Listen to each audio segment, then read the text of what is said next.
Hello everybody, it's Lurgs here. Welcome to my channel. I'm here to save you time and money. And today, how to fix a leaking stopcock. Right, let's get cracking.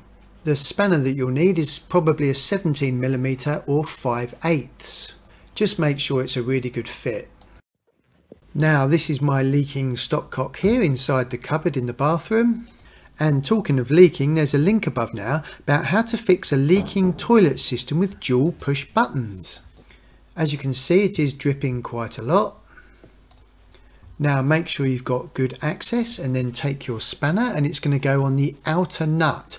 But before we actually try and tighten it up, there's something that is very important, because when you are tightening this up clockwise, you're putting a lot of pressure on the pipework, especially if that hasn't been moved for a long time. So what you need to do is you need to get a really good grip on the pipework. So get a good grip on the pipework or the stopcock before you start turning that spanner clockwise. Okay, let's start tightening it up, but only do it very gently. Don't go mad, just turn it very gently until the dripping stops. If you over tighten it, it may stop the tap from turning. Whilst I'm doing that, there's a link above now about how to replace a toilet handle flush lever. And there we go, we've stopped the drip.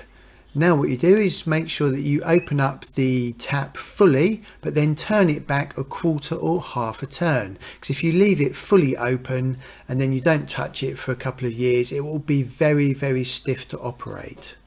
And it may get jammed and you won't be able to turn the water off. So just keep turning it all the way fully open and then just turn it back slightly.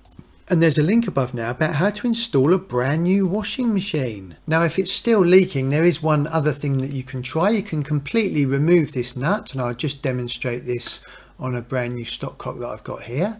So just remove that nut completely, and then if you take some PTFE tape and just wrap it around the stem. Don't put it on the thread, wrap it around the stem and then push it down into there with a screwdriver or something, and then as you screw it down, that might make a better seal and stop the drip.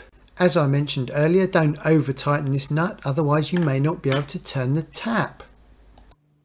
If you would like more videos on how to save you time and money, then please press the subscribe button down here. I really do appreciate you visiting my channel, everyone. If you'd like to select any other videos around here, that would be really cool. And be sure to hit that bell notification tab.